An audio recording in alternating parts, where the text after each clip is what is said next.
Hoy día nos convoca el capítulo 25-26.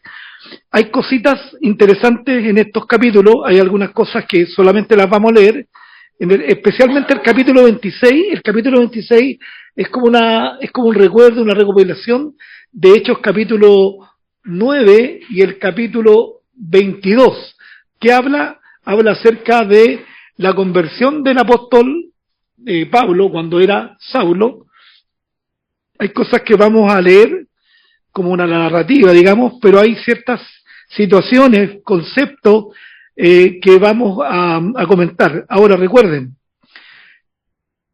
todo lo que uno ve en la Biblia, independiente de que hayan situaciones, géneros literarios, narrativas, la Biblia debemos entenderla de manera literal. Es decir, por más que una enseñanza sea espiritual, una parábola, una enseñanza, siempre hay un final real, literal. Va a ocurrir. Lo otro, este libro fue escrito por más de 40 autores por un periodo de 1400 a 1500 años, en distintas etapas sociales distintas, geopolíticas distintas, por personas distintas. Algunos no se conocieron entre ellos, de distintas latitudes, hombres y mujeres, la mayoría hombres, pero la Biblia dice que fueron inspirados por el Espíritu Santo.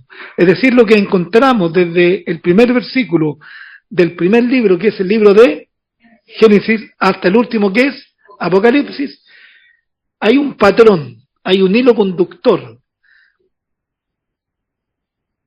porque Dios inspiró a los distintos hombres, a las distintas personas que escribieran las escrituras. Entonces es muy interesante. Ahora, fue escrito en una época distinta a la nuestra, en idiomas distintos, hebreo, griego y arameo, en circunstancias geopolíticas distintas, pero la palabra de Dios es viva y es eficaz, es presente. Nosotros la estudiamos y siempre queremos extraer, ¿cierto?, una aplicación para nosotros. Usted puede leer la Biblia y leerla como tal, digamos, pero usted necesita sacar de las enseñanzas una aplicación para usted, porque si no es así, va a ser solamente una historia leída.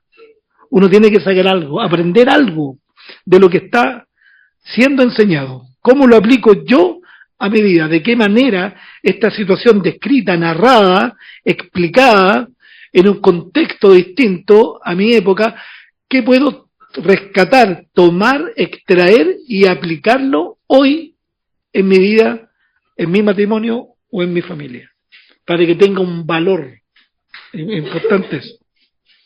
Ahora, estoy rellenando, ¿eh? Pues estoy tratando de acordar.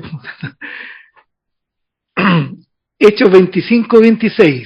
Después viene Hechos, mire que estoy lógico. ¿Qué capítulo viene? 27 y 28. 27, 28, y este va a ser el programa. 27 enseño yo la próxima semana. Después, 28, 27, después viene Daniel Romero, con el capítulo 28. Y después se acabó el libro. Después voy a hacer un resumen del libro de los Hechos. Voy a rescatar ciertos puntos que me parecen importantes comentarlos nuevamente y vamos a hacer un resumen del libro de los Hechos. Y ahí usted no me va a ver más a mí porque yo me voy de vacaciones. Si Dios quiere, lo digo yo. Si Dios quiere, usted sabe, uno planifica y el que de arriba, el que dice ya vaya nomás. Y vamos a comenzar a ver temas los días domingos. Así que para que usted venga con su libretita y anote. Después vamos a ver temas hasta el 15 de marzo más o menos. Hasta el 15 de marzo.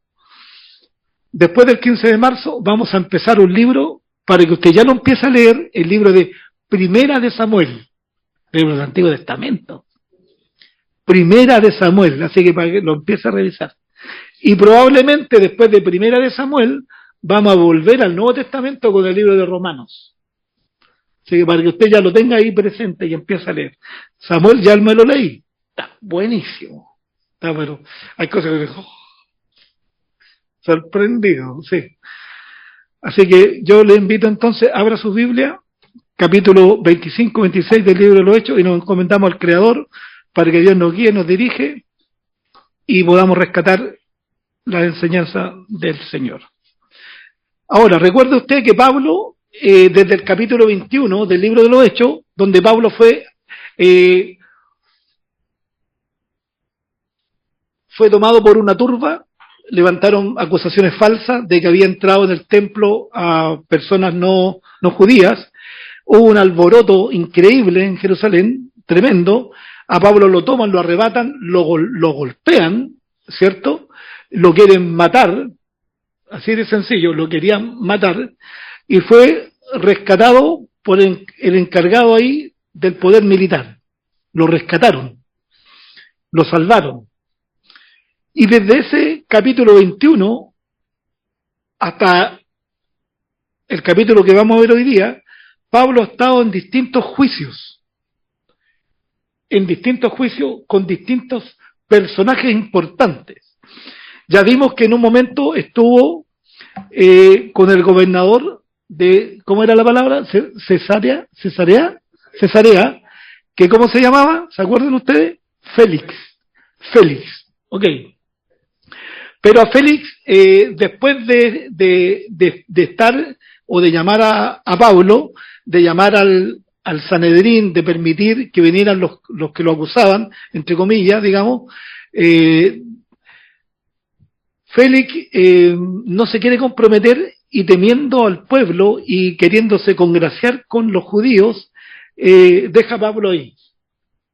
En stand-by lo mantiene y dice, bueno, vamos a proceder y vamos a continuar con este juicio, pero luego él es descartado como gobernador y aparece otro gobernador en Cesarea, lo dije bien, que es Festo, ¿ya? Y él ahora va a aparecer acá, ¿ya? Nuevamente escuchando a los acusadores judíos que insistían continuamente en acusar a Pablo, de enoctar a Pablo, pero con el fin, ¿cierto?, de enjuiciarlos ellos.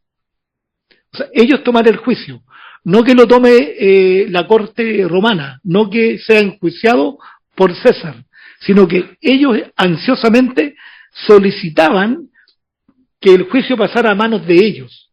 Y obviamente que si eso hubiese ocurrido, a Pablo lo liquidan rápidamente. ¿Eh? Pero vamos a ver dentro de todas estas situaciones la providencia de Dios, la mano de Dios, el propósito de Dios, la confianza de Pablo en Dios y cómo Dios finalmente cumple su propósito, independiente de las acechanzas del hombre, de los gobiernos, de los estados, de la gente que te tiene mala, del que te odia. Dios tiene un propósito contigo y Él lo va a llevar a cabo. Es como cuando dice la Biblia al respecto, en relación a, dice que la obra que Él empezó en ti la va a llevar a cabo hasta el día de Cristo. Si tú estás tomado de la mano de Cristo, Él va a completar la obra que Él quiere en tu vida. Qué interesante eso. Ahora, lo otro, parafraseando, cuando Dios tiene un propósito, lo va a lograr conmigo o sin miga, contigo o sin ti, sin ti. ¿Se da cuenta, no? Entonces, cuando Dios tiene un propósito y Dios me ha llamado a mí, yo tengo que sentirme privilegiado. O sea, porque Dios está haciendo una obra de gracia a través de nosotros, a través de mí, a través de usted. Pero si yo le suelto la mano a Dios, bueno, Dios va a ocupar a otro. Es decir, yo me perdí la bendición. Ese es el tema. Yo no voy a estorbar a Dios. Dios no se va a ver estorbado porque yo no quiero hacer algo. No, Dios lo va a hacer de todas maneras, pero va a ocupar a otra persona. O sea, yo perdí la bendición. Entonces, cuando Dios está haciendo algo en tu vida, dale gracias, Señor. Aquí estoy. Ocúpame, Señor. Ocúpame en esto. Dice, por ejemplo, el título, Pablo apela a César. Recuerden ustedes que Pablo tenía doble ciudadanía, ¿no? Era Saulo de Tarso, de Sicilia, pero también tenía ciudadanía romana, lo que le daba ciertos privilegios y tenía ciertos derechos, a no ser golpeado, a ser enjuiciado en una corte real, ¿cierto?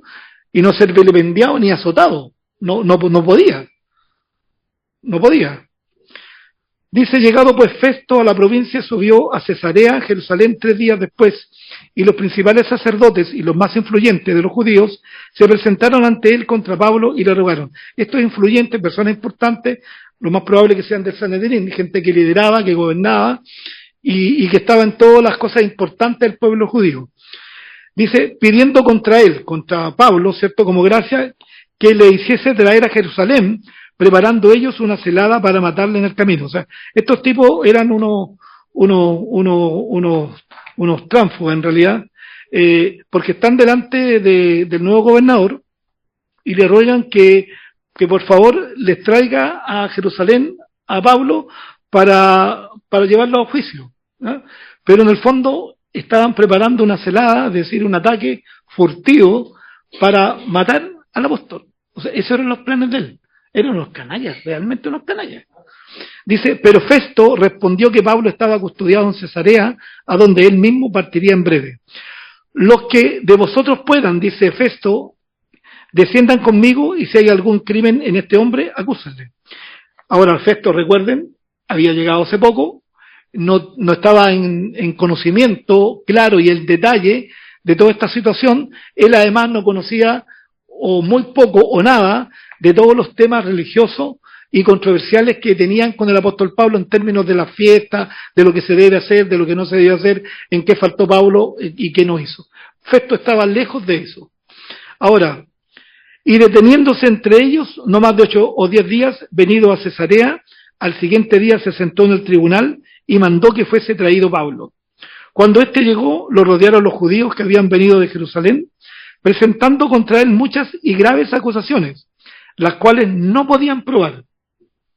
¿Recuerdan ustedes cuando hablamos de la cacería de brujas?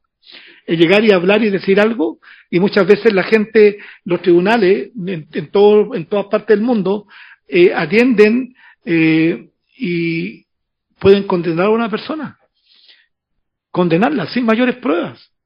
Qué peligroso eso se llama cacería de brujas, porque en el tiempo de las brujas de Salem, por ejemplo, bastaba que alguien comentara, acusara a un hombre o a una mujer de ser bruja y inventaba algo y lo tomaban prisionero y lo quemaban. Qué fácil. Por eso es importante que hayan pruebas, que hayan testigos, pruebas, testigos. Ahora pueden haber testigos falsos también, como ocurrió con Jesús. Y ahora está pasando algo muy parecido, los cuales no podían probar, alegando Pablo en su defensa, ni contra la ley de los judíos, ni contra el templo, ni contra César he pecado en nada. O sea, Pablo era un hombre correcto. Parece que recordó o alguien le comentó las palabras que Jesús había dicho en su momento: al César lo que es del César y a Dios lo que es de Dios. Qué bueno. Nosotros, ¿cómo lo aplicamos? Somos ciudadanos. Debemos cumplir la ley vigente en nuestro país. La Constitución, ¿cierto? Las leyes y las normas. Y decretos. ¿Cómo estuvo? ¿Estuvo bien o no? Perfecto. Salvo cuando aquellas ordenanzas, aquellas leyes estén en contra de la palabra de Dios. Como Pedro lo dijo en un momento, ¿acaso no es mejor acaso obedecer a Dios antes que a los hombres? Por supuesto que a Dios. Pero si no es el caso, debemos someternos, como Pablo lo explica, a toda institución humana. Respeto al que tiene una jerarquía, respeto. De hecho, Dios nos enseña a orar, ¿qué? Por las autoridades. A lo mejor puede que no nos guste el presidente actual, o sí nos guste, pero más allá de eso, la Biblia nos enseña para que oremos por ellos, ¿cierto? Para que en su momento tengan alguna lucidez, claridad, para hacer mejoras en el país y para que tengan un gobierno sano y un gobierno que nos permita crecer. Es nuestra responsabilidad como creyentes. Como creyentes. Es decir, imagínense ustedes que Cristo, cuando nació en Belén de Judea, ¿cierto? Judío propiamente tal, donde estaban siendo eran tributarios de Roma. Habían sido conquistados por Roma. Pero Jesús nunca propuso una revuelta. No era su tema. Él no formó a un grupo de personas para lidiar contra el Estado romano. Jamás. Porque su tema era más allá de eso. Era más allá. Él venía a darnos la libertad del pecado. No de un poder momentáneo como era Roma. Por eso uno no puede perderse. Como cristiano no puede perderse. Jesús le dijo, mi reino, a los discípulos, mi reino no es de este mundo. Porque si mi reino fuera de este mundo, oro a mi Padre para que mande legiones de ángeles. Y los liquidamos a todos y nos quedamos acá.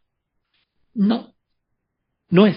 Este mundo está bajo el maligno. Entonces este no es el tiempo para que nosotros reinemos en la tierra. Vendrá un momento donde reinaremos en una tierra. Sí, claro, pero no es el momento. Eso va a ser en el milenio, después de la gran tribulación. Entonces, por eso que uno tiene que tener cuidado. Cuando uno, en temas políticos, por ejemplo, que usted puede tener su idea, perfecto, pero su idea más principal tiene que ser servir a Dios. Porque todos los gobiernos de izquierda, de derecha, de centro, todos mueren, todos desaparecen, todos cambian, pero Dios no. Uno va, tiene su idea, su voto y lo hace. Pero hay que tener cuidado cuando uno se abandera con ciertos grupos y coloca toda su pasión, toda su mente y toda su lucha y toda su energía en eso. No estamos llamados a eso. Jesús respetó a las autoridades, nunca fue insubordinado, no hubo un acto de insurrección al gobierno que tenían ellos. No era su tema, no era su tema. Dice, pero Festo, queriendo congraciarse con los judíos, respondiendo a Pablo, dijo, ¿quieres subir a Jerusalén y allá ser juzgado de estas cosas delante de mí? O sea, imagínate Festo, ¿qué dice la palabra? Queriendo caerles bien, congraciarse, caerles simpático. A los judíos le pregunta a Pablo si quería él ir a Jerusalén.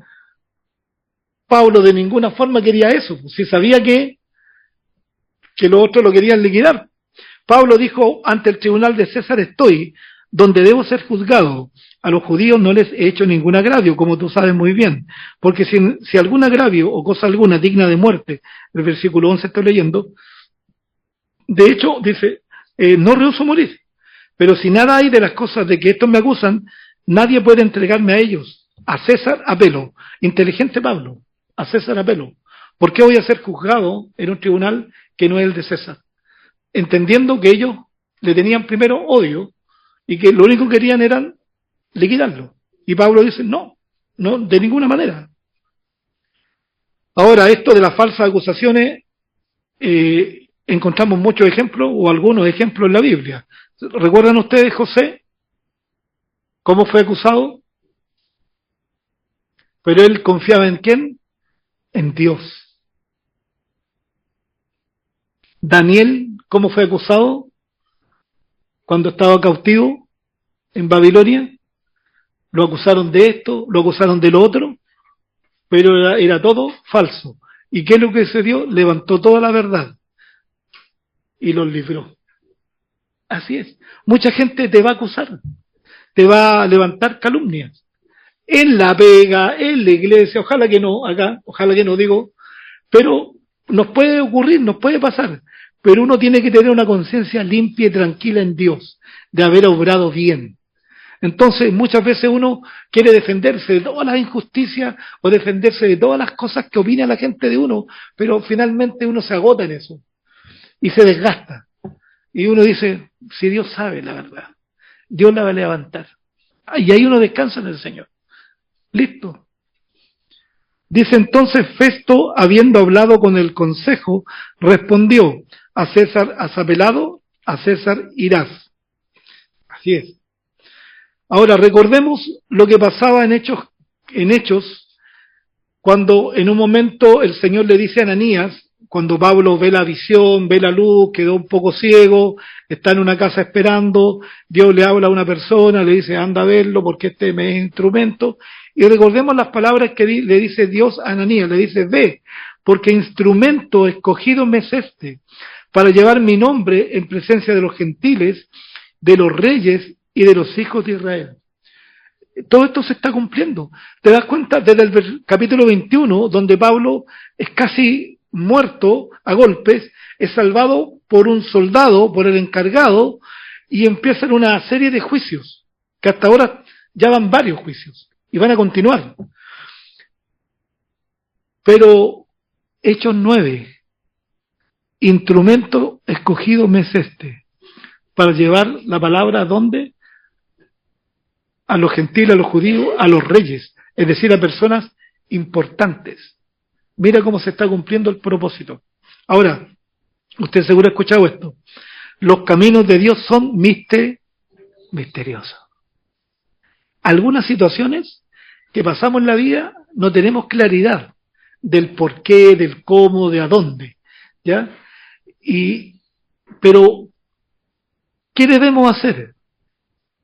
Debemos estar en la paz de Dios, estar tranquilos. Dios guiará nuestros pasos. Estamos bajo el cuidado de Dios. Entonces Dios obrará.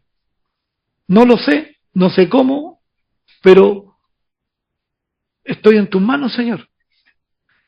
Hay muchas cosas que sabemos, que tenemos certezas escriturales, pero hay situaciones que uno tiene dudas y que a lo mejor no hay un texto bíblico que nos pueda dar una luz.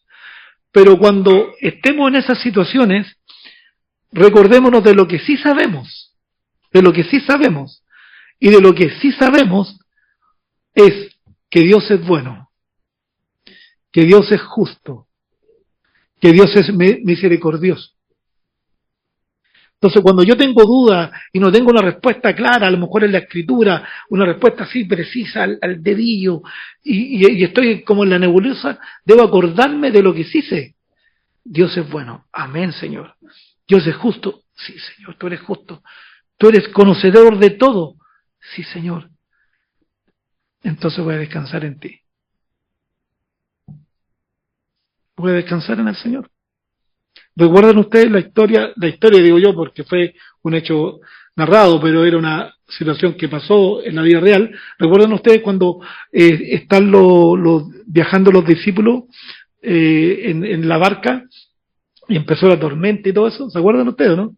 Y Jesús, ¿se acuerdan cómo estaba? ¿Qué estaba haciendo? Está durmiendo.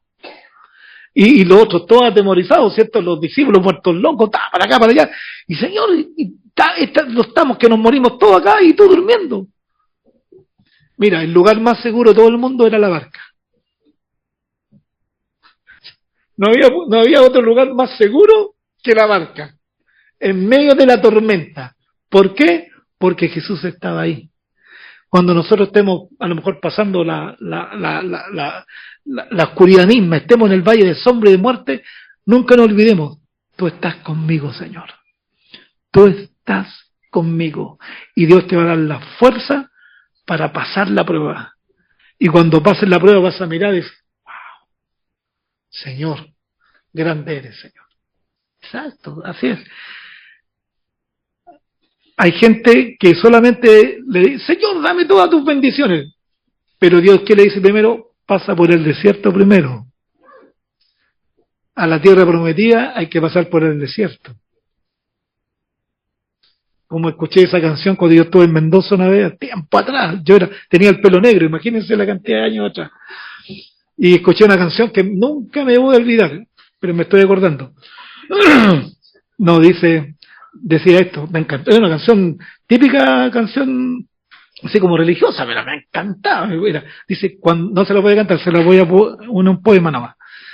Cuando Dios quiere hablar con el hombre, lo lleva al camino del desierto. Así es. Ahí uno aprende, en ese tiempo de soledad, de pruebas. Ahí uno tiene la experiencia real con Dios. y ven la mano de Dios. Cuando estaban reclamando porque no tenían agua, ¿qué Dios hizo? La roca. Cuando estaban reclamando que no tenían que comer, codornices. Cuando no tenían pan, el maná cada día.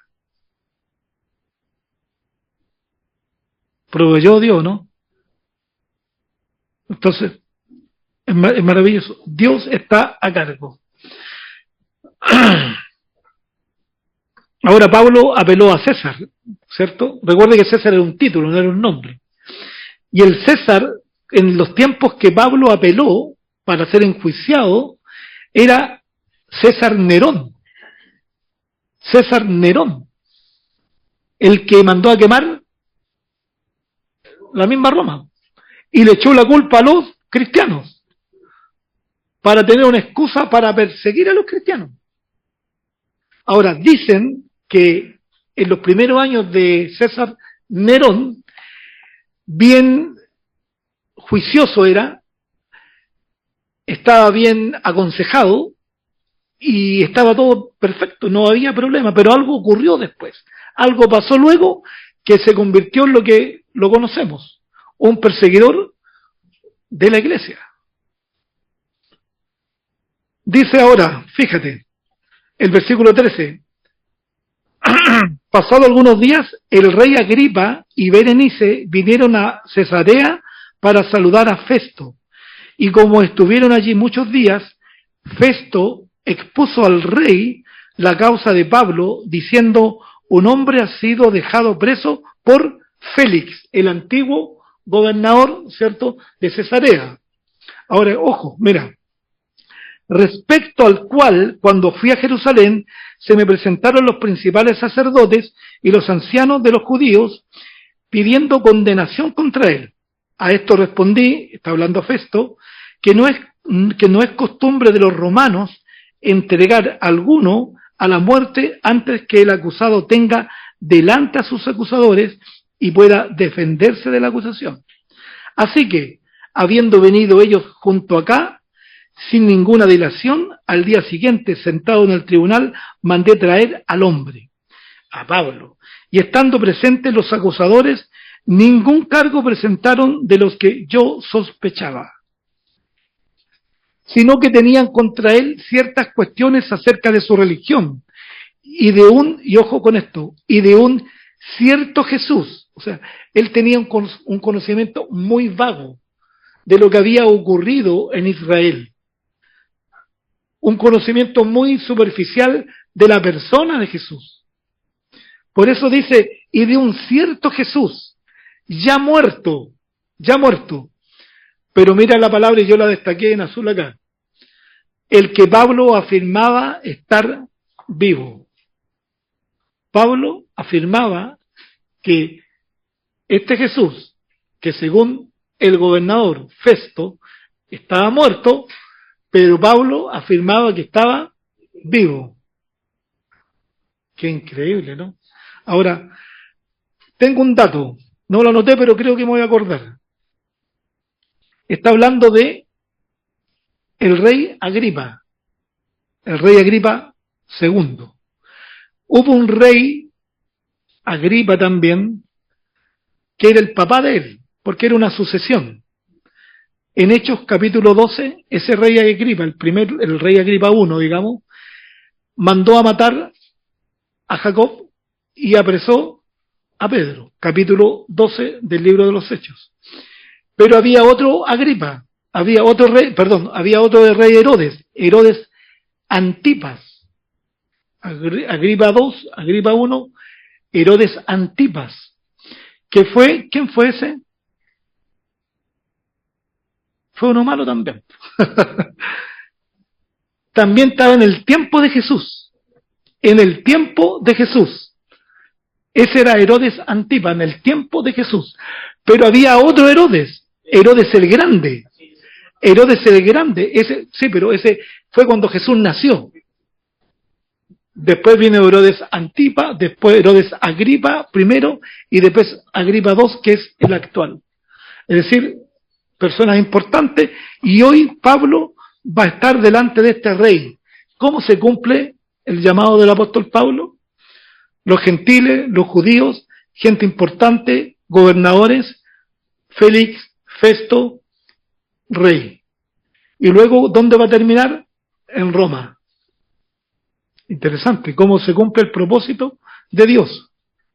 Ahora, Pablo dice, Festo, que afirmaba que este hombre, tal Jesús, que ya estaba muerto según él, que había muerto, pero Pablo dijo, no, está vivo. Bueno, porque Pablo tenía la claridad y la certeza de que él le había aparecido en el camino, de Hechos capítulo 9, cuando iba camino ¿a dónde? ¿A qué ciudad? A Damasco. Y el apóstol Pablo, o Saulo en ese momento, lo primero, ¿quién es? Señor, ¿quién eres, Señor? ¿Qué quieres tú? Y Pablo luego, o Saulo, estuvo luego años sin estar participando directamente en el ministerio, hasta que fue tomado por Bernabé y fue su primera visita a Jerusalén, pero estuvo años recibiendo de Dios, siendo enseñado por Dios. Por lo tanto, él sabía que Jesús había resucitado, él había tenido un encuentro con él. Ahora, él era un maestro de las Escrituras. Recuerdan que fue criado a los pies de Gamaliel, un gran doctor de las Escrituras. Por lo tanto, cuando el apóstol Pablo en muchas situaciones hablaba acerca de que él no tenía problema con los judíos porque él creía en el Pentateuco, en las Escrituras, creía en la ley, creía en los profetas y daba testimonio en relación a las Escrituras que estaban vigentes en ese tiempo, que Jesucristo era el prometido, que todo lo que decían las Escrituras convergían en Jesús.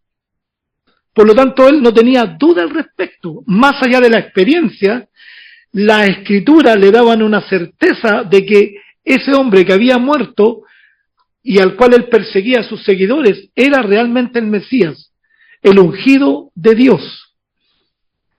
Ahora, es importante que no nos pase a nosotros como a Festo. Es decir, que tenemos una idea de Jesús, pero ¿tenemos una relación con Jesús como el apóstol Pablo? Porque una cosa es que sepamos algo de Dios o algo de Jesús, pero nosotros conocemos a Jesús. Lo conocemos, tenemos una experiencia con Él, hay un trato diario con Él, escuchamos su voz, Él escucha nuestra voz. ¿Descubrimos nuestra vida delante de Él? ¿O solamente nos enteramos de Él? Sabemos cosas de Él, pero no hay una relación con Él. ¿Se dan cuenta de la gran diferencia? Es saber algo de, pero una cosa es conocerlo. Y Pablo sí lo conocía, porque él en Filipenses capítulo 1, versículo 21, cuando dice, porque para mí el vivir es Cristo. El vivir es Cristo. Qué glorioso, ¿no? Las palabras de un cierto Jesús muestran que Festo no sabía mucho acerca de Jesús. Ahora, muchos personajes importantes de la época de Jesús no sabían acerca de él. Por eso es que es importante la enseñanza de la palabra de Dios, para que todos nosotros podamos conocer a Dios. ¿Cómo conocer a Dios? A través de las Escrituras. Jesús, ¿qué le dijo a los discípulos? Las Escrituras dan testimonio de... Entonces de repente la gente dice, pero yo no, ¿cómo puedo conocer a Dios? Pero si es lo más sencillo. Lea la palabra. Lea el Nuevo Testamento, lea los Evangelios. Después los Hechos, después las cartas, llega hasta Apocalipsis, se devuelve, empieza por otro Evangelio. Después lee por segunda vez, y después empieza por el Antiguo, Génesis, Éxodo, sin dejar de leer el Nuevo. Un consejo. Haga eso, y usted va a conocer a Dios. Y muchas preguntas que usted quiere hacer van a ser explicadas en su devocional, en su tiempo a solas con Dios. Usted tome su Biblia, ráyela, agarre un lápiz, un Bic, cualquier lápiz que usted quiera, un crayón, no sé, raye, pinte, destaque, coloque una nota, pregunte. Para que usted tenga un avance en su vida espiritual, crezca, madure. Mira, lo que menos se hace en muchas iglesias es enseñar la palabra de manera sistemática y expositiva. Se enseña de manera sesgada o solamente por temas. Es decir, todo el año puros temas. Y terminan los 200 temas y tienen que volver después a repetir los mismos 200 temas. Y digamos las cosas como son, amigos queridos, hermosos, lindos y maravillosos. Siempre digo eso porque después viene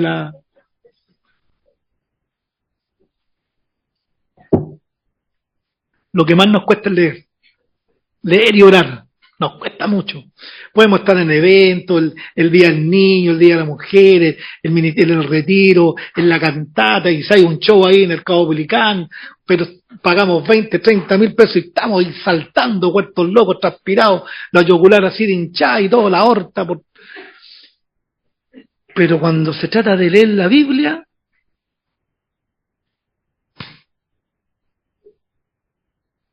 díganme los 27 libros sin repetir ni equivocar de Nuevo Testamento. Los voy a escuchar. No, broma. Los 39 del Antiguo. Y uno queda... Y uno... Ahora esto estoy un poquito haciéndolo lúdico. Pero llevamos, ¿cuánto? 15 años como... Hermano querido, ¿y no se saben los libros del Nuevo Testamento? Entonces, dejamos la Biblia como la última opción para leer. ¿Sí? O sea, no, yo no, nos pasa, nos ocurre, nos pasa. Celular, meta Netflix, meta HBO, Magic, X Super. Y yo no estoy en desacuerdo si uno tiene eso. A mí me encantan las películas, me gusta ver, me entretienen, súper rico, maravilloso. Pero necesitamos tiempo para leer. Un libro para leer. La Biblia, importante. Entonces, para que no nos pase, sabemos, hemos escuchado ciertas... Sí, mira, como que me parece... No.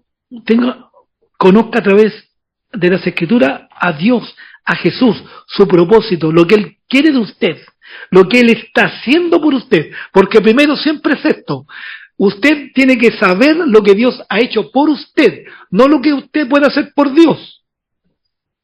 Porque lo que yo hago por Dios es algo espontáneo, genuino, que responde al conocer lo que Dios ha hecho por mí. ¿Sí o no? Lógico, es así. No somos máquinas, ya tengo que hacer esto.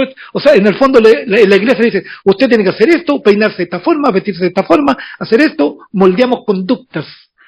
Pero el corazón, ¿quién lo moldea? Es Dios solamente, a través de la palabra, de la obra del Espíritu Santo por medio de la palabra. Entonces, por eso que nosotros estamos en contra del legalismo. Es decir, porque la gente ¿sabe lo que pasa, hermanos queridos? Disculpe que sea tan franco, pero en muchas iglesias la gente funciona a latigazos, casi a golpes, porque está esperando que lo ordenen, que lo paqueen, por decirlo un término, que lo manduqueen, que usted tiene que hacer, mi pastor me dijo que lo hiciera, lo hago. Hermano querido, si usted quiere hacer algo, hágalo.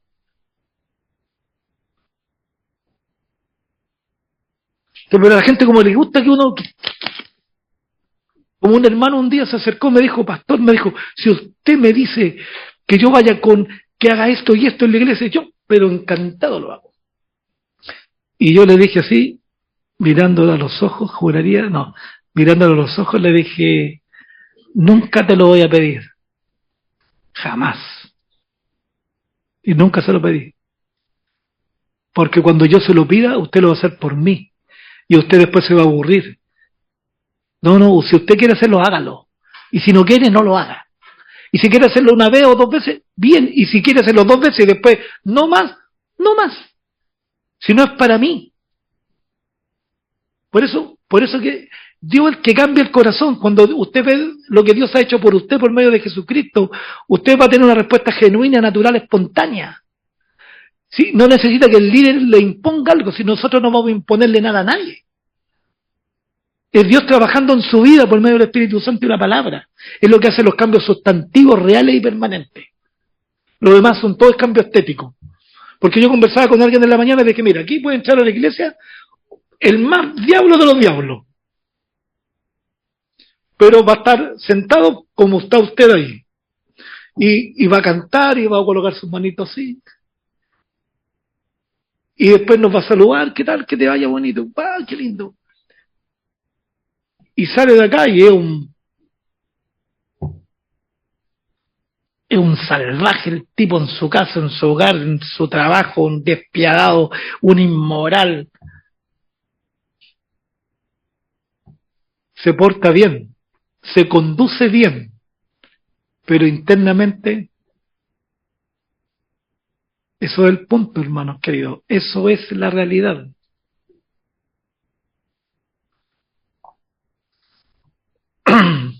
Dice, bueno, Pablo tenía la certeza de que estaba, recuerdan ustedes que cuando Jesús murió, se presentó, como dice el libro de los Hechos, con muchas pruebas indubitables a más de 500 personas, a las mujeres, a los discípulos del camino de Emaús, ¿se acuerdan? Y después apareció otras tantas personas. Y después habían 500 personas cuando Jesús está en la gran comisión y va a ser levantado al cielo. Habían pruebas indubitables de la resurrección de Jesús. Dice, estos señores, para terminar esta idea, como Pablo y los apóstoles y los cientos de miles de cristianos que murieron por Dios, murieron por Cristo, fueron martirizados en los primeros siglos de nuestra era, fueron azotados, entregados a los leones, a las bestias del Coliseo, fueron empalados, fueron colocados como antorcha en el camino, embetunados con cera y prendidos, fueron llevados a la hoguera y todos murieron porque tenían la convicción de que Jesús era real y no se quedó en la tumba, sino que resucitó. Qué increíble, qué increíble, qué increíble. O sea, por eso que daban sus vidas por la causa de Cristo, porque no era un chamullo, no era un cuento, era real. Dice, yo dudando en cuestión semejante, le pregunté si quería ir a Jerusalén, está hablando, y allí ser juzgado de estas cosas, más como Pablo le está contando al rey Agripa, más como Pablo apeló para que se le reservase para el conocimiento de Augusto, mandé que le custodiasen hasta que le enviara yo a César. Entonces Agripa dijo a Festo, yo también quisiera oír a este hombre. Y él le dijo, mañana le oirás. Es decir, Pablo tenía buena llegada. Sí, o sea, Pablo es un hombre elocuente, de palabra, de convicción, de certeza, de experiencia. Y no era un gañán. El tipo era un hombre, entre comillas, preparado. O sea, conocido en Israel. Entonces dice el 23, al otro día viniendo Agripa y Berenice, con mucha pompa y entrando en la audiencia, con los tribunos y principales hombres de la ciudad, por mandato de Festo fue traído Pablo, es decir, estaba la creme de la creme, personas importantísimas. Mira cómo se cumple Hechos 9. Entonces dice, entonces Festo dijo, Rey Agripa y todos los varones que estáis aquí juntos con nosotros, aquí tenéis a este hombre, respecto del cual toda la multitud de los judíos me ha demandado en Jerusalén y aquí dando voces que no debe vivir más. Pero yo, hallando que ninguna cosa digna de muerte ha hecho, y como él mismo apeló a Augusto, he determinado enviarle a él. Qué buena gente, ¿no? Como no tengo cosa cierta que escribir a mi Señor, le he traído ante vosotros, y mayormente a ti, oh Rey Agripa, para que después de examinarle tenga yo que escribir. Quería mandar una carta también a César. Porque me parece fuera de razón enviar un preso y no informar de los cargos que haya en su contra, obviamente. Pero vemos cómo Dios está en control de todo. Si tiene un propósito, Dios lo va a llevar a cabo. Con usted, conmigo, si no es con nosotros, lo hará con otra persona. Como lo dije anteriormente, gracias a Dios que Dios te ha llamado a ti. Ahora, pero Dios te llamó a ti, ¿de dónde te llamó? A mí, ¿de dónde me llamó? ¿Qué dice la Biblia? De lo necio del mundo escogió Dios. Ahora yo soy un hombre estudioso. ¿Te das cuenta? De los vil del mundo escogió Dios para avergonzar a los sabios. Wow, sí, Señor. Usted puede tener mucho estudio, pero sin Cristo es como un trapo de inmundicia. Eso es. Estamos totalmente perdidos y en condenación. Pero Dios nos rescató ahí, estando Efesios capítulo 2, muertos en vuestros delitos y pecados. El Señor nos llama y nos rescata. Ahora dice Hechos 26, y aquí viene defensa de Pablo ante Agripa. Entonces Agripa dijo a Pablo: se te permite hablar por ti mismo. Pablo entonces, extendiendo la mano, comenzó así su defensa. Me tengo por dichoso, rey Agripa, de que haya que defenderme hoy delante de ti y todas las cosas que soy acusado por los judíos. Mayormente porque tú conoces, el rey Agripa tenía algo en particular. Él sí conocía lo que eran las leyes, lo que respecta a la religión judía. Él tenía conocimiento de ello. Conoces todas las costumbres y cuestiones que hay entre los judíos, por lo cual te ruego que me oigas con paciencia. Mi vida, pues, desde mi juventud, y aquí Pablo le relata, ¿cierto?, algunas situaciones de su vida, la cual desde el principio pasé en mi nación en Jerusalén. Todos lo conocen, los cuales también saben que yo desde el principio, si quieren testificarlo conforme a la más rigurosa secta de nuestra religión, viví fariseo. O sea, Pablo está diciendo: oye, yo viví como un fariseo, y todos lo saben y lo conocen. Y ahora, por la esperanza de la promesa que Dios hizo a nuestros padres, soy llamado a juicio. Promesa cuyo cumplimiento esperan que han de alcanzar nuestras 12 tribus, sirviendo constantemente a Dios de día y de noche. Por esta esperanza, oh rey Agripa, soy acusado por los judíos. ¿Qué? ¿Se juzga ante vosotros cosa increíble que Dios resucite a los muertos? O sea, Agripa entiende y conoce lo que Pablo está narrando en este momento. Dice: yo ciertamente había creído mi deber hacer muchas cosas contra el nombre de Jesús de Nazaret, lo cual también hice en Jerusalén.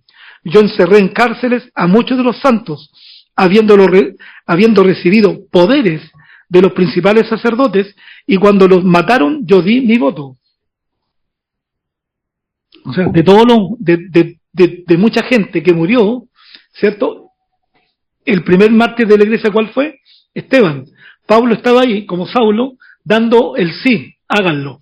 Y él era encomendado por el Sanedrín para ir a buscar en otras latitudes, fuera de Jerusalén, a los del camino, a los cristianos, y tenía tal autoridad que los podía traer para ser juzgados. Y cuando lo iban a matar, él daba su consentimiento. Qué increíble. Y ahora él está siendo juzgado. Como cambia el... Y muchas veces dice, castigándolos en todas las sinagogas. Mira aquí, destaqué una palabra. Los forcé a blasfemar. O sea, imagínate lo que él hizo para una persona que tenía una fe. Pablo, lo que él hizo y estoy seguro que no fue un convencimiento verbal. De no, pucha, ya, pues, si blasfema. No. O sea, nadie se va a ir intimidado por eso. Ocupaban la fuerza. Sin duda alguna. Y enfurecido sobremanera contra ellos, los perseguí hasta en las ciudades extranjeras. Dios mío. O sea, si uno lo coloca hoy en día, y aquí es un tema, porque ¿cómo puede uno querer a personas así? Difícil, ¿cierto? Cuesta. Lo importante es que no les tengamos odio. Pero por eso que el amor de Dios es tan único, porque dice que ama a tu enemigo. Oye, qué fuerte, de verdad que yo esto lo tomo para mí. O sea, digo, Dios mío, que me falta mucho amor ágape. Porque yo los quiero a ustedes, porque son bien portados. ¿Ya? Pero cuando veo gente mala, gente perversa que daña a la gente, cuando forman y crean leyes que dañan a la gente, de verdad que me cuesta. Digo, Señor, qué tremendo, Señor. Pero si Pablo estuviera aquí, tendríamos la misma pirandera a lo mejor. Porque ¿qué pensaría usted de un señor que ande por acá, por Chile, Santiago, tomando a los cristianos y azotándolos, tirándole el auto encima, quemándoles, tirándole benzina, prendiéndolos? Qué terrible, ¿no? O sea, ¿lo querríamos? Así como de buena primera, complejo, ¿cierto? Lo queríamos ver muerto a lo mejor. Claro. No, por eso que cuando Jesús está en la cruz, perdónalo, Señor, porque no saben lo que hacen. Cuando estaba Esteban, no Esteban, tú no Esteban, el Esteban del libro del 8, y le dicen, perdónalo, Señor, porque lo estaban apedreando. O sea, usted cuando a alguien le pega lo chalchetea en la calle, usted le va a decir, perdónalo, Señor, porque no sabe. ¿Te das cuenta que no es fácil, no? ¿Cierto que no es fácil? Por eso, Dios mío, regálanos cada día de tu amor ágape, de ese amor divino del cielo, para poder amar. Para poder amar. Porque el más bestial de estos tiempos no merece, sino que tiene la chance de arrepentirse, de conocer a Dios y de tener un cambio en su vida. Porque Dios mandó a su Hijo Jesucristo a morir por todos, sin ninguna excepción. Sin ninguna. Claro está que el que rechaza el amor de Dios, el regalo de Dios, que es Cristo Jesús, entonces recibirá su justo pago. En eso Dios no se va a equivocar. Dios no se va a equivocar, ni con usted ni conmigo. Yo le comentaba a mi hijo el otro día, le decía, hijo, ¿tú crees que si yo me porto mal y practico algo malo, estoy en un patrón de una conducta de pecado? Pecado, sí, de una. ¿Tú crees que Dios va a tener concesiones conmigo? No, es que Heriberto es buena gente, es buen compañero, es buen trabajador. El pastor de la iglesia no va a tener ninguna. Ninguna. Si yo no me arrepiento, Dios me dará lo que debe darme. La paga del pecado es muerte. Dios no va a tener concesiones conmigo. Por eso que uno, ¿sabes qué? Uno entre nosotros tiene que ser súper honesto y franco. Con tu amigo, tu hermano, amiga, familiar, compañero. O sea, cuando las cosas no son nomás. ¿Qué crees que te diga? No son nomás. No es así. Es que estoy en esto, estoy acá, pero mi corazón, mi intención. Pucha, qué lindo tu intención, pero no es así. Uno no puede echarle agüita a la palabra de Dios. No puede. Es así. Vamos terminando. Dice, mira, ocupando en esto iba yo a Damasco y le cuenta la historia, con poder y en comisión de los principales sacerdotes, cuando al mediodía, recordemos, esto está en Hechos 9 y Hechos 22, oh rey, yendo por el camino, vi una luz del cielo que sobrepasaba el resplandor del sol, lo cual me rodeó a mí y a los que iban conmigo, y habiendo caído todos nosotros en tierra, oí una voz que me hablaba y decía en lengua hebrea, Saulo, Saulo, ¿por qué me persigues? Dura cosa te es dar coces contra el aguijón. Yo entonces dije, ¿quién eres, Señor? Y el Señor dijo, yo soy Jesús, a quien tú persigues. Jesús, cuando alguien daña a un creyente, es como que estuviera queriendo dañar a Dios mismo.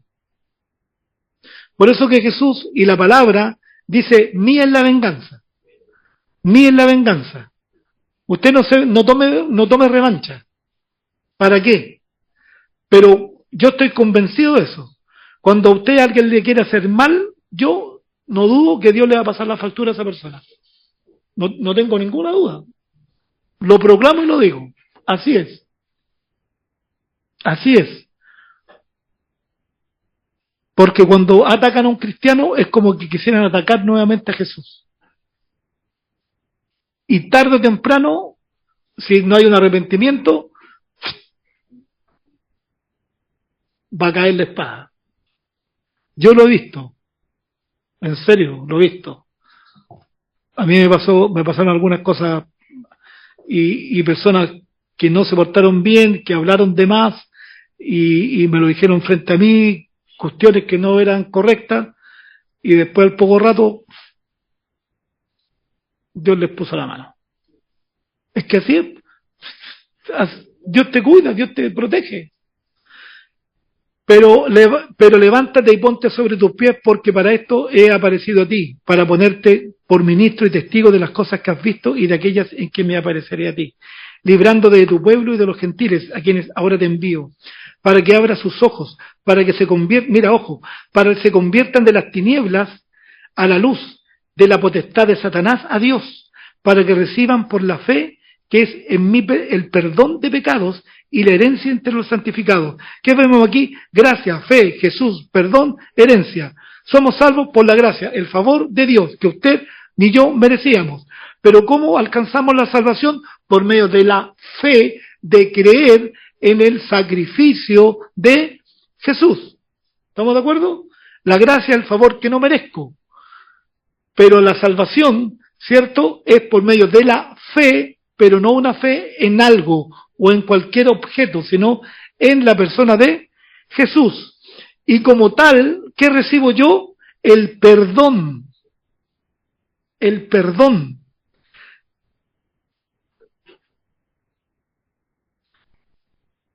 ¿Cuál era entonces el mensaje de Pablo? Arrepiéntanse y conviértanse. La conversión viene después del arrepentimiento genuino. Por lo cual, el rey Agripa dice, no fui rebelde a la visión celestial, sino que anuncié primeramente a los que están en Damasco y en Jerusalén, y por toda la tierra de Judea y a los gentiles. Mira, y acá está, dice, que se arrepintiesen y se convirtiesen a Dios, haciendo obras dignas de arrepentimiento. Es decir, arrepentimiento trae obras dignas, es decir, trae frutos, cambio interno del corazón, cambia tu vida exterior. El mensaje de Juan, ¿cuál era? Bien, arrepentidos. El mensaje de Jesús, arrepentirse. Lo que hemos estudiado en el libro de los Hechos, el mensaje de los apóstoles, Pedro recurrentemente, oportunidad que tenía, ¿cuál era? Arrepiéntanse. Pablo, arrepentidos y convertidos. No hay otra cosa, hermanos. Después te va a aprender de esto, a aprender del cielo, el infierno, los ángeles, la iglesia, los dones del Espíritu Santo, cómo trabaja el Espíritu Santo, que lo aquí, que lo allá, el gobierno, la iglesia, te va a aprender todo, si es que se pueden leer y estudiar. Pero lo primero es arrepentirse. Arrepentirse. Ahí está. ¿Cómo sé yo que estoy arrepentido? Cuando paro de hacer lo que estaba haciendo. Cuando hago un cambio, po. Si sigo en lo mismo, ¿estoy arrepentido? No. Pero es que usted, no, si le estoy diciendo, la verdad. Arrepentimiento es un giro, 180 grados. Lo otro es remordimiento. El sentirme mal todas las semanas, todos los meses, pero si no cambio, no estoy arrepentido. Sí, escrituralmente es así. Obras dignas de arrepentimiento. Y sigo leyendo, dice, ojo con eso, con el arrepentimiento, porque no solo es un cambio de conducta, sino es un cambio interno, es un cambio de mentalidad, de propósito. Por causa de esto, los judíos, prendiéndome en el templo, intentaron matarme, pero habiendo obtenido auxilio de Dios, ¿de quién? ¿Auxilio de quién dice? Pero hubo un soldado que lo resca, pero Pablo, ¿qué dice? Fue, Dios ocupa a las personas. Entonces, gracias a Dios. Encontré una pega. Yo sabía que me iban a llamar. Dale gracias a Dios. No, es que yo era el mejor. Dale gracias a Dios. Yo cuando entré a trabajar donde estoy en el hospital, presenté mi currículum y la persona que me entrevistó me dijo, usted es el mejor. Así. Yo dije, ¿será el primero? No, y no, si esto no es broma. Me dijo, usted es el mejor que ha venido. Usted es muy educado, claro, como uno habla bonito de repente, entonces, muy educado, me dijo, no, si usted está, pero está preciso. Y yo después me preguntaba, dije, ¿cómo habrán sido los demás? Y dije, ¿cómo habrán sido los demás? Pero es la gracia de Dios. Prepárate, edúcate, capacítate, pero siempre es Dios que te abre puertas. Siempre es Dios. Como Pablo, gracias Dios, Dios me libró, Dios me trajo el pronto auxilio. Entonces, pero habiendo obtenido el auxilio de Dios, persevero hasta el día de hoy, dando testimonio a pequeños y a grandes, no diciendo nada fuera de las cosas que los profetas y Moisés dijeron que habían de suceder. Es decir, todo lo que Pablo decía, enseñaba, estaba de acuerdo a las Escrituras, que el Cristo había de padecer y ser el primero de la resurrección de los muertos para anunciar luz al pueblo y a los gentiles, diciendo él estas cosas. Y diciéndole estas cosas en su defensa, Festo a gran voz dijo: estás loco, Pablo, las muchas letras te vuelven loco. ¿Ha escuchado eso usted o no? No, estáis leyendo mucho. Estáis loco, no, te rayaste, no. Que cómo, que tribulación, que yo estoy en pecado cuando yo soy muy buena gente, que un infierno, que Cristo va a venir, tu Dios va a venir, te va a ir a buscar y te va a cambiar y va a salir del cielo. No, estáis loco. Lo mismo que le decían a Noé. Nunca llovió porque está diciendo esta cuestión. O sea, pero hasta que llegó el diluvio, ¿qué pasó ahí?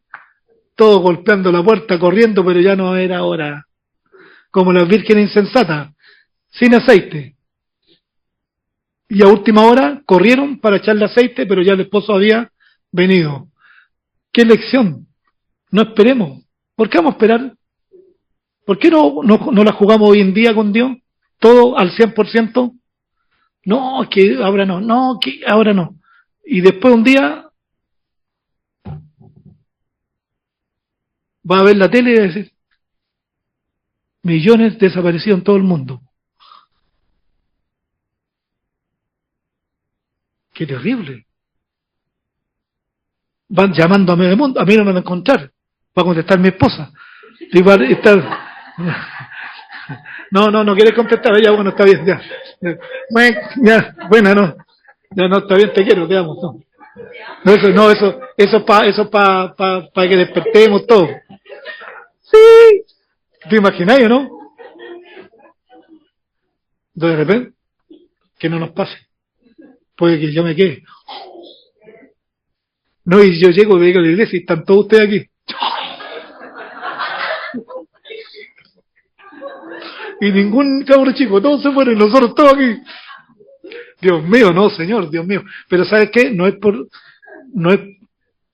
lo que yo haga. Yo respondo al amor de Dios. Pero porque yo le digo una verdad que yo siempre me la digo a mí mismo, y esto es cierto. Y se lo he dicho a mi esposa. Si fuera por mí, por cómo yo soy, por cómo me veo en el espejo, yo me quedo. Porque siempre soy pecador. Siempre soy pecador. Pero cuando veo que Jesucristo está ante el Padre, y quién soy yo, y Él me ve justo a través de Jesús, y yo estoy con mis debilidades, caminando en Dios, queriendo servirle a Dios, queriendo ser obediente a Dios, esa es mi confianza, de ser salvo y no quedarme. Y eso me da tranquilidad. Porque si fuera por mí, no ninguna posibilidad. Ninguna. Termino la parte de la lectura y oramos.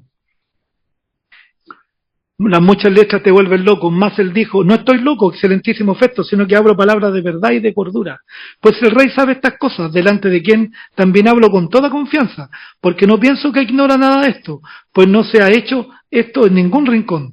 ¿Crees, oh rey Agripa? Mira ahora la pregunta, al rey: ¿crees, oh rey Agripa, a los profetas? Yo sé que crees. Entonces Agripa dijo a Pablo: por poco me persuades a ser cristiano. Y Pablo dijo: quisiera Dios que por poco o por mucho, no solamente tú, sino también todos los que hoy me oyen, fuesen hechos tales cual yo soy, excepto estas cadenas.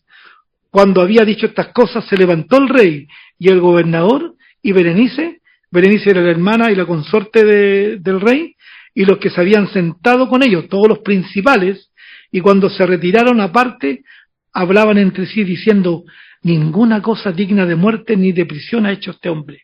Y Agripa dijo a Festo: ¿podía este hombre ser puesto en libertad si no hubiera apelado a César? Entonces, el camino está trazado y Pablo estaba dispuesto a transitar por él. No seamos como Agripa, que casi me persuadiste. ¿No le ha pasado a usted? Su familiar, papá, mamá, hermano, tío, pareja, no pareja, quien sea. Como que están convencidos, como que sí, como que no, como que estamos cerquita. Pero sabes que no hay que estar cerquita, porque el rey Agripa estuvo cerquita. Casi me persuade, ¿cómo? Cerquita no sirve. Cerquita de ser cristiano, cerquita de irse al cielo, cerquita de... No, hay que estar, no cerca. Oremos.